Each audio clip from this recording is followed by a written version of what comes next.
jawaban yang paling sering saya dengar adalah, nanti kalau motorku rusak kamu mau ganti gitu. Itu yang paling sering saya dengar. Tapi saya nggak putus asa karena saya nggak mau pulang kalau saya nggak bawa duit orangnya. Jadi dulu itu saya bawa barang pulang harus bawa duit. Kalau nggak bawa duit saya tuh nggak berani arah pulang gitu. Nggak mau, saya malu.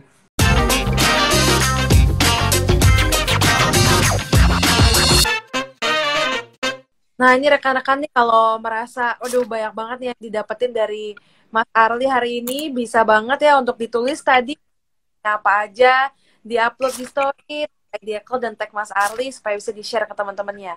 Sembari kita lanjut ngobrol-ngobrolnya, kalau rekan-rekan ada pertanyaan bisa ditanyakan di box ya, supaya nggak terpendam nih. Kalau di chat takutnya nanti kelewat, jadi bisa aja di question box. Kalau sekarang sih udah mulai ada beberapa pertanyaan ya, nanti kita bisa bahas satu persatu. Oke, gitu ya rekan-rekan. Oke, kalau gitu. Nah, ini saya sebenarnya mau membahas mengenai salah satu buku yang Mas Arif buat ya waktu itu. Menarik sekali nih yang 30 hari bebas hutang ini. Nah, ini bisa diceritain mungkin ya Mas ya, kalau pengalamannya dulu gimana sih sebenarnya? Siapa tahu di sini ada rekan-rekan yang sudah terlanjur saya ya membangun ini, terkena hutang juga bisa dapat kasih lah. Jadi dulu itu saya pernah terjerat utang, ya ratusan juta lah gitu ceritanya. Dari utang itu kemudian saya bisa bayar setiap bulan. Saya masih ada usaha yang istilahnya saya aktif lah. Saya itu bukan orang malas kan. Jadi saya itu aktif gitu. Karena saya aktif, duit itu selalu datang, ada lah duit itu. Cuman yang jadi problem adalah 4 tahun saya pakai utang dan saya harus aktif. Saya itu capek saat itu. Kok gini gitu ya? Kok nggak semakin selesai gitu? Malah nanti kalau butuh apa lagi, terus kemudian kita pikirannya adalah utang lagi. Saya mau buka usaha lagi, pikiran saya harus cari utang kemana lagi nih gitu. Dan seterusnya gitu. Dan nggak tenang gitu. Di rumah tangga pun jadi nggak tenang. Akhirnya kita ngobrol berdua, saya sama istri saya gitu. Gimana kalau saya rubah nih caranya gitu. Tapi kita jadi nggak punya apa-apa, aku bilang gitu. Jadi mobil habis, rumah kita harus pindah, harus yang lebih murah. Ini terlalu mahal di sini gitu. Jadi akhirnya istri saya bilang ya udah nggak apa-apa gitu. Yang penting aku kalau saya ngomong tolong didengerin aja gitu. Jadi nggak perlu mobil, nggak perlu apa, istri saya bilang gitu. Ya udah saat itu kemudian saya pindah dan saya jual semua mobil saya. Itu pun masih menyisakan hutang. Gitu ya. Tepatnya itu di tahun 2012. Nah, dari situ saya untuk mencukupi kebutuhan hidup karena bisnis saya udah habis, jadi saya nggak bisa ngapa-ngapain lagi. Akhirnya saya harus jualan kecil-kecilan. Saya cari barang di OLX, saya jual di Facebook. Itu yang saya lakukan. Jadi saya cari-cari barang setiap hari di warnet lagi saat itu. Ya gimana, punya anak satu, harus ada uang untuk susu atau uang untuk kebutuhan rumah tangga, tapi kita nggak punya apa-apa saat itu. Ya udah, kita ke warnet cari peluang. Jadi saya nggak tahu cara lain selain itu. Saya ya lebih nyaman saya di warnet cari peluang. Dan di OLX ada barang apa, saya kontak yang punya, terus kemudian coba saya beli beberapa gitu, yang murah-murah nih. Misalnya waktu itu kayak ada penguat sinyal tuh, itu katanya dulu impor ya dari Cina.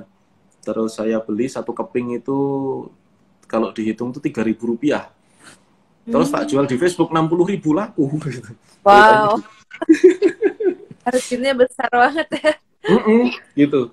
Ternyata ketika tak jual laku gitu, dan itu sampai beberapa kali saya beli. Ya, lumayan itu waktu itu. Nah, tapi terus mulai booming kan, itu kayak penguasanya tuh mulai ada di counter-counter. Terus akhirnya saya bilang, ini kayaknya nggak lama lagi deh, harganya sudah mulai turun jadi 15.000 sekarang, dari yang tadinya 60.000 saya jualan itu. Nah, terus akhirnya saya mikir lagi apa nih, akhirnya penghemat BBM.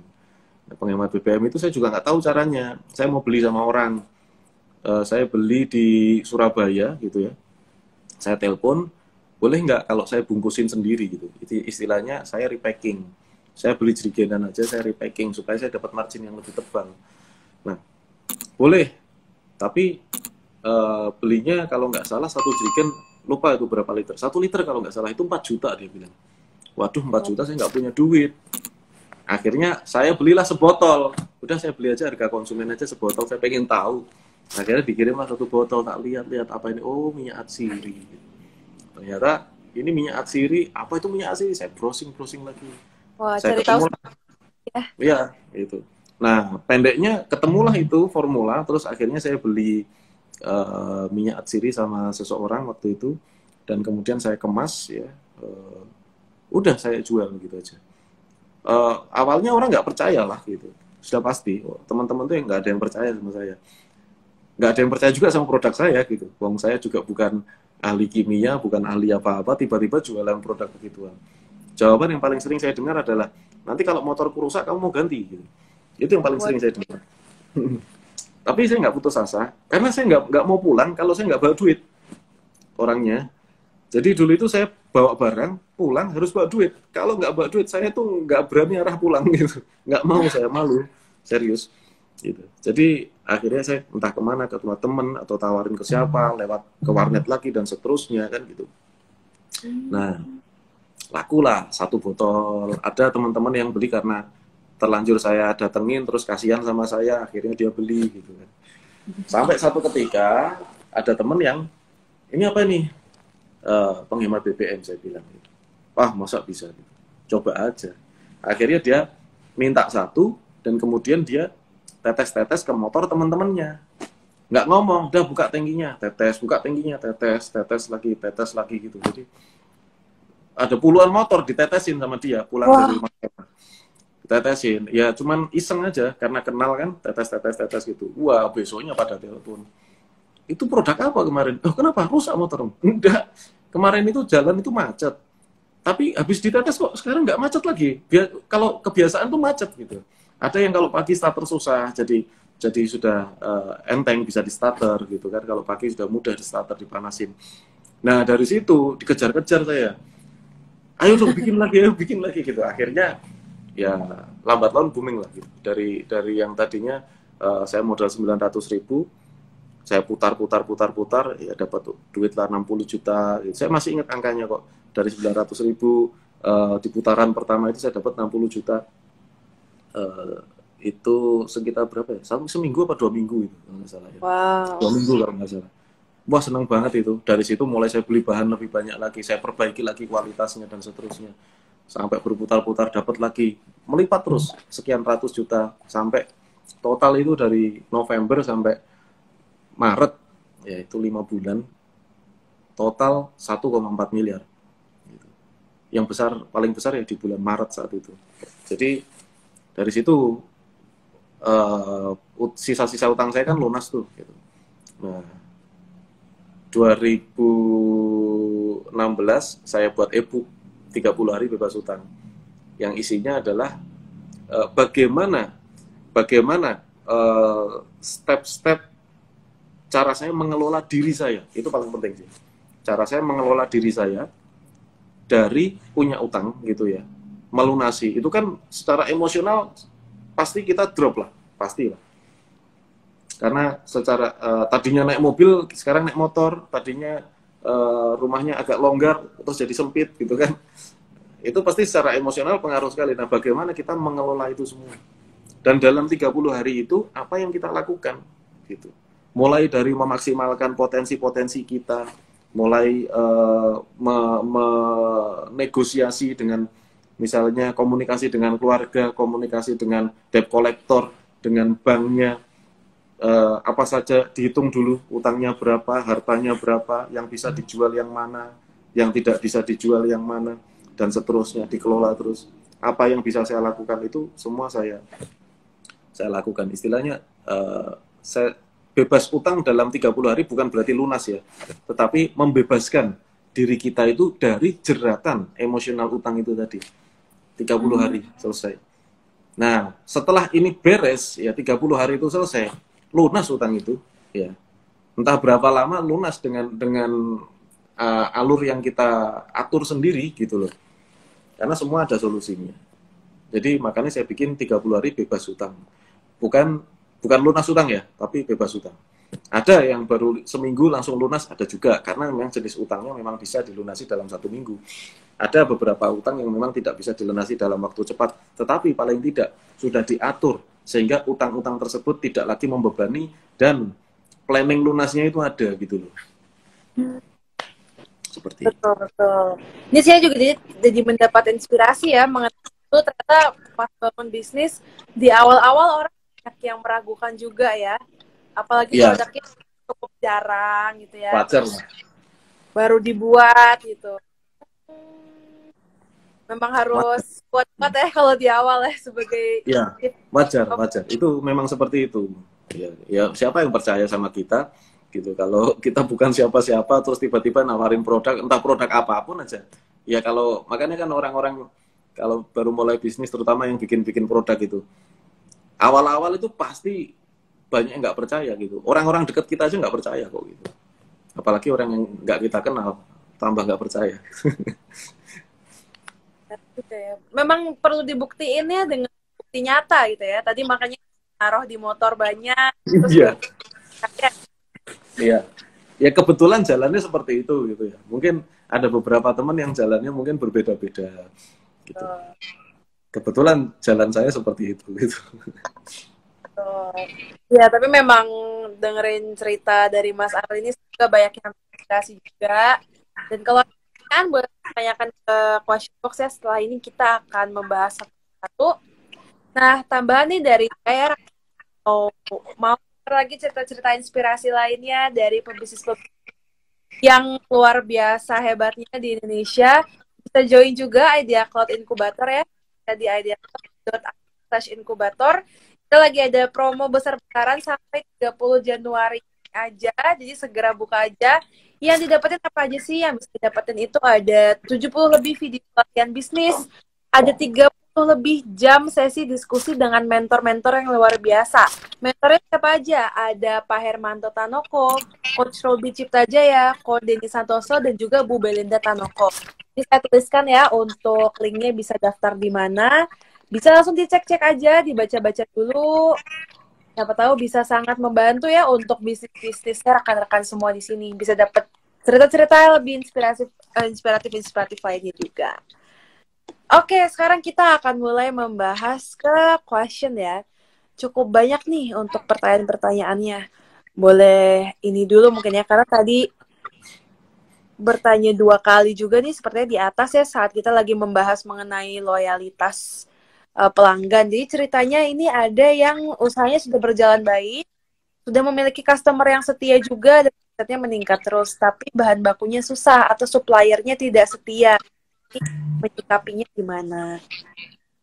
Ya, kalau ada supplier lain ya dicoba lakukan pendekatan ke supplier lain. Kalau memang itu satu-satunya supplier di dunia, ya sudah, baru segitu mungkin rezekinya gitu. Jangan memaksakan diri. Ya, Simple aja. Iyalah. Oke. Lanjut lagi, ini rekan-rekan kalau ada yang mau bertanya juga bisa langsung tulis saja ya. Ini ada yang nanya mengenai cara menambah value produk.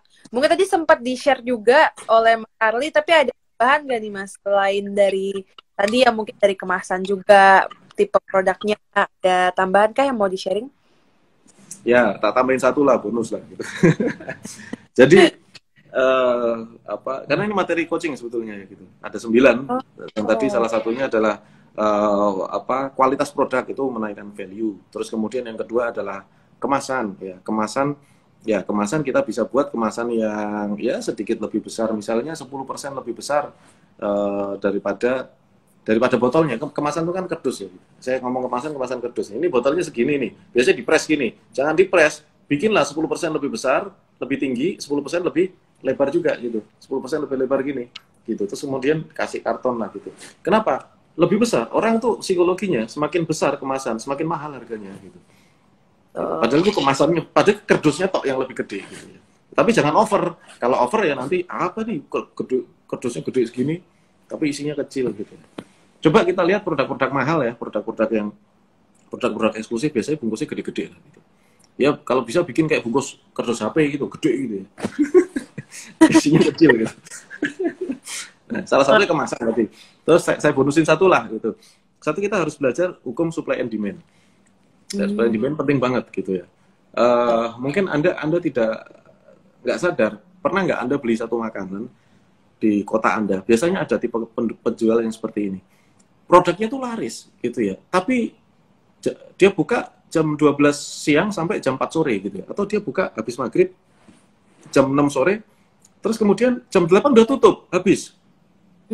Dan everyday dia seperti itu. Sehingga apa? Di waktu transaksi yang sangat singkat gitu ya, 2 jam saja, orang itu berbondong-bondong sampai antre. Anda tahu nggak? Ada nggak yang begitu? Pernah tahu nggak? Pernah tahu ya? Itu adalah hukum supply and demand. Ketika permintaannya banyak dan dia tidak menambah supply-nya, maka value-nya jadi tinggi. Gitu. Coba kalau misalnya ini, saya punya buku Profit Maker, saya sebut nama Anda di sana. Saya nggak pernah tanda tangan di buku ya, di buku. Jadi yang dulu aja, yang Profit Maker saya nggak pernah tanda tangan di buku Profit Maker. Tapi ini nih khusus nih misalnya, nggak beneran misalnya. Misalnya saya tulis nama Anda di situ. Ya, saya tulis nama Anda, saya kasih tanda tangan, saya tuliskan kalimat doa. Semoga Allah Subhanahu wa taala memberikan Anda rezeki yang sangat melimpah. Gitu. Wes. Ini nama Anda ada di situ nanti kalau Anda jadi beli, kira-kira Anda mau beli dengan harga berapa? Itu kan lelang tuh. Betul. Saya cuma tanda tangan cuma satu tok gitu. Siapa yang mau gitu. Wah, ada yang minta 100.000, 150.000, 200.000. Mungkin ada yang 1 juta atau 2 juta atau dan seterusnya, saya nggak tahu.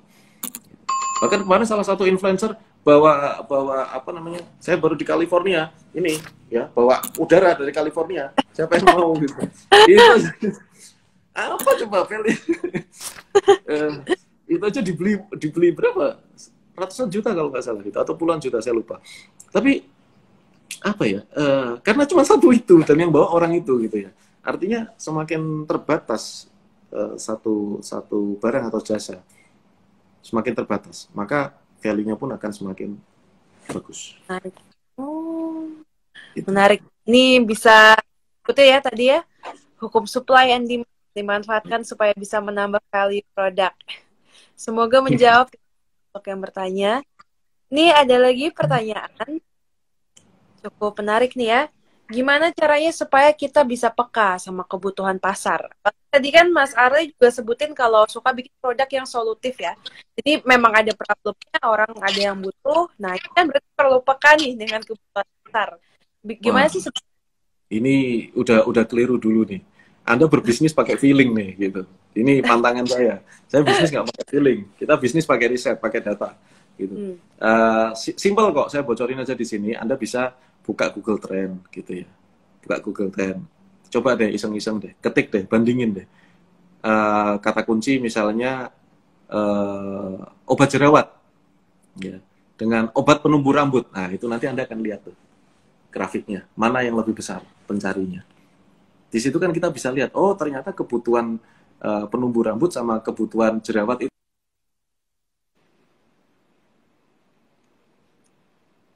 Halo? Mengukur baik, kita bisa mengukur by data ya, sehingga kita bisa ukur by data. Kalau kita bisa ukur by data, artinya kita ngambil keputusan itu tidak berdasarkan feeling ya. Kita juga harus riset lagi. Ketika kita ketik di Google, di marketplace, produk yang sudah kita riset itu jenisnya sudah ada berapa yang Anda ketahui, harganya berapa, risetlah semuanya. Terus dengan harga tersebut dia kasih kualitas yang seperti apa. Kalau perlu Anda beli gitu, produk-produk itu Anda beli dulu. Anda beli, oh ini harganya 300.000, kualitasnya seperti ini, kemasan seperti ini, yang ini begini gitu. Ya cuman untuk menentukan standar aja. Anda mau main di sektor yang mana nih? Oh ini main di angka 300.000. Kalau saya main di angka 150.000 bagaimana? Gitu. Berarti apa yang harus saya lakukan? Value apa yang harus saya berikan dan seterusnya. Jadi bukan masalah peka nggak peka. Saya itu bukan orang yang peka juga gitu. Riset. By data. Tuh, jadi yang itu riset ya, bukan masalah peka ya. Iya, bukan feeling. Bahaya pakai feeling. Kayak judi nanti. Semoga menjawab ya untuk yang enggak. Oke, nah ini ada lagi nih ada beberapa pertanyaan yang cukup fit dengan yang satu ini. Bagaimana cara menghilangkan rasa takut dalam mengambil keputusan dalam bisnis? Ada beberapa pertanyaan yang juga serupa ya.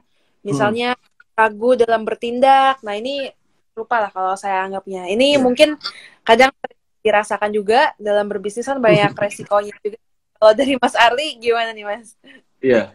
Menunda untuk bertindak itu adalah sebuah keputusan juga. Anda memutuskan untuk menunda tindakan Anda. Berarti secara tidak sadar Anda itu sudah mengambil keputusan. Gitu. Saya mau bisnis nih, gitu. Tapi nanti dulu deh. Nah, itu sudah keputusan. Gitu. Anda nggak ragu sama keputusan itu, diambil oleh alam bawah sadar kita. Ya, gitu. Jadi kita harus paham bahwa setiap hari kita dihadapkan dengan sebuah pilihan, ya dengan beberapa pilihan maksud saya, dan kita harus milih gitu ya. Kita harus milih dan kita harus bertanggung jawab atas pilihan kita. Kalau saya tunda nih, terus konsekuensinya apa? Ya, kan kita harus tahu. Oh berarti nanti ada kompetitor lain yang udah maju duluan, atau kawan saya yang tahu ide saya udah ambil ide saya terus dia jadi bisnis sendiri gitu ya. Nah seperti itu. Artinya kalau saya keputusan saya justru saya ambil berdasarkan tindakan-tindakan saya. Gitu. Keputusan-keputusan besar saya itu adalah rangkuman dari tindakan-tindakan saya di masa lalu. Saya dulu pernah bertindak A, saya pernah bertindak B, C, D, dan seterusnya. Hasilnya kayak gini. Akhirnya pikiran kita udah terbiasa mengambil keputusan. Dan terbiasakan ambil keputusan cepat secara sadar. Jangan tidak sadar. Kalau kita menunda, artinya kita sudah mengambil keputusan untuk menunda. Secara tidak sadar. Nggak sadar Anda sudah ambil keputusan. Maka sadarlah, kalau Anda mau menunda, ya Anda sadar bahwa Anda ambil keputusan, oke, saya tunda dulu. Kenapa? Gitu loh. Oh, saya mau skripsi dulu misalnya, atau saya mau apa gitu ya. Itu kan kalau sadar artinya kita bisa lebih mudah mengelola aktivitas kita sendiri, gitu. Jadi nggak perlu apa istilahnya, nggak perlu takut jika Anda salah mengambil keputusan, karena many times kita akan salah ambil keputusan. But it's okay, nggak ada masalah. Selama kita masih bisa mempertanggungjawabkan kesalahan kita, no problem, gitu ya. Kita kadang-kadang salah ambil keputusan. Saya kadang-kadang salah pilih produk, kadang-kadang saya salah pilih karyawan, kadang-kadang saya pilih bisnis salah, gitu loh. Terakhir saya pernah rugi sampai 300 juta, salah pilih bisnis, gitu ya. Salah sistem bisnis, kemudian jalan 1 tahun rugi, ya udah saya tutup, gitu. Itu kesalahan saya, gitu. Tapi saya bisa bertanggung jawab atas itu. Jadi tentunya tidak semua orang sama ya. Anda punya range toleransi kesalahan itu seperti apa di bisnis Anda. Kita semua punya toleransi. So pahami saja secara sadar toleransi Anda itu di batas mana. Kemudian pahami secara sadar Anda mengambil keputusan apa. Gitu. Kalau perlu keputusan itu tulis. Secara sadar saya mengambil keputusan untuk menunda keputusan saya. Tanggal sekian, tanda tangan, Arli Kurnia, itu sudah ambil keputusan, tapi secara sadar, sama-sama menunda, tapi sikap tanggung jawabnya akan berbeda. Jadi yang penting selalu sadar, dan juga nimbang juga risikonya, karena kan setiap orang punya batas toleransi yang beda-beda. Ya, betul. Semoga menjawab ya. Nah ini berhubung sudah mendekati setengah bulan, satu pertanyaan lagi kita jawab. Untuk yang pertanyaannya belum bisa dijawab, kita bisa dilihat lagi ya videonya yang hari ini, karena nanti akan post juga di Idea Cloud. Siapa tahu sudah dijawab tadi oleh Mas Arli panjang diskusi, dan mungkin ada yang berpikir juga, nanti bisa di rewatch aja. Oke, ini ada pertanyaan, ini juga terkait dengan keputusan tadi. Tadi Mas Arli sempat cerita dikit juga soal punya bisnis, kemudian sempat rugi dan di-cut ya. Nah ini ada yang tanya nih, apa di parameter pebisnis memutuskan untuk melanjutkan investment ke bisnisnya atau stop atau cut loss? Dilanjutkan terus atau di stop. Nah, ini apa aja parameternya? Oke. Kalau gini, kalau tutup ya, nutup bisnis itu saya lakukan karena saya sudah nggak punya jalan lain. Selama saya masih punya jalan lain dan saya masih bisa mengupayakan supaya dia bisa berkembang, maka saya akan lanjutkan gitu. Nah, terus kalau melanjutkan bisnis, ya selama itu profit, lanjutkan. Kalau profit kita scale up gitu kan. Tapi kalau ini belum profit nih, belum profit. Tapi terus apa namanya kendalanya banyak dan seterusnya. Anda punya nggak solusinya untuk itu? Kalau Anda sudah usahakan segala macam cara dan Anda merasa, oke, caranya sudah nggak ada lagi nih, semua cara sudah saya pakai. Dan ya ini waktunya. Ya sudah, tutup aja, ikhlas. Gitu. Oh, berarti memang kalau masih bisa diusahakan dengan cara lain, dicoba dulu ya? Ya, saya selalu mengupayakan. Oke, baik. Nah, itu menandakan pertanyaan terakhir yang akan kita jawab hari ini ya dari Mas Arli. Ada kata-kata penutup mungkin, pesan-pesan untuk ini. Jadi untuk profit maker semuanya, bahwa memulai bisnis itu kita tidak perlu terlalu berfokus pada modal dan modal gitu. Karena banyak orang berfokus pada modal, akhirnya kesibukan dia hanyalah membelanjakan modal tersebut. Pada saat cair misalnya 100 juta di bank, dia mikirnya 100 juta mau tak pakai untuk apa nih? Sewa tempat apa segala macam. Dia selalu mikir pengeluaran gitu. Sudah bisnisnya buka, dia bingung jualnya gimana ya gitu. Profitnya gimana, dia bingung. Nah, profit itu harus dipikirkan sebelum Anda memikirkan pengeluaran itu. Profit Anda dapatnya dari mana? Anda mau jualan kepada siapa? Anda mau dekati siapa? Anda mau pakai media apa? Mampu nggak Anda bayar iklannya? Kalau nggak mampu, apa yang harus Anda lakukan? Itu harus fix dulu. Ditulis dulu di dalam kertas, Anda tanda tangani sendiri untuk Anda sendiri. Ini rencana saya untuk mendatangkan profit. So, fokus kita pada pemasukan dulu, jangan pada pengeluaran dulu. Pengeluaran belakangan, gitu. Bisnis yang profit itu orang itu pasti lihat bisnis Anda rame, ya, lihat bisnis Anda rame, itu banyak yang mau jadi agen banyak, yang mau invest ke Anda juga banyak. Itu saya nolain orang invest gitu. Sampai hari ini, saya nolain aku invest gitu. Ada yang punya uang longgar pada mau invest, enggak Pak, saya enggak terima investasi. Jadi kenapa? Karena dia lihat bisnisnya rame, pengirimannya kayak gitu. Jadi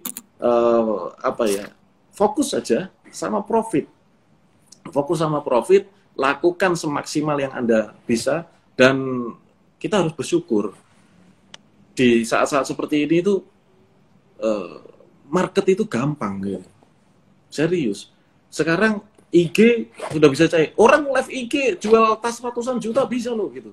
Live IG gitu ya. Jualan Hermes, LV, dia jual pakai live IG, luar biasa. Ini gila, orang pada beli semua gitu. Jadi luar biasa. Mudah sekali kalau Anda mau mulai dari sekarang. Di Shopee orang juga pada live gitu ya. Pada jualan nggak tahu apa yang dia jual saya. Tapi laku, laris gitu ya. So, hari ini kita jangan terpaku pada satu cara. Lakukan cara ini, lakukan semaksimal mungkin. Belum bisa cara yang lainnya, luas banget kok. Sekarang udah mulai TikTok Shop dan lain sebagainya. Itu sudah mulai. Update lah informasi, belajarlah dari siapa yang sudah bisa Anda belajar. Ada istilahnya kalau ada kelas secara online, ada materi online yang bisa Anda bayarlah gitu. Kemudian Anda belajar maksimal di situ, ya pasti satu ketika akan menghasilkan uang Anda. Itu mudah-mudahan bisa bermanfaat ya. Mantap sekali Mas Arli. Rekan ICRIS di sini juga yang sudah mengikuti selama sesi malam ini tercerahkan dan segera melakukan tindakan ya setelah live IG ini. Seperti tadi Mas Arli juga sampaikan, sayang banget kalau menonton terus ya udah cuma didengar aja tapi nggak melakukan apa-apa. Semoga rekan-rekan di sini terinspirasi melakukan sesuatu yang bisa membantu perkembangan bisnis-bisnis rekan-rekan semua. Thank you banget ya Mas Arli untuk sharing-sharingnya hari ini. Semoga cepat sembuh Mas Arli. Terima kasih. Sukses untuk semuanya. Baik. Sukses juga Mas Arli. Assalamualaikum warahmatullahi wabarakatuh.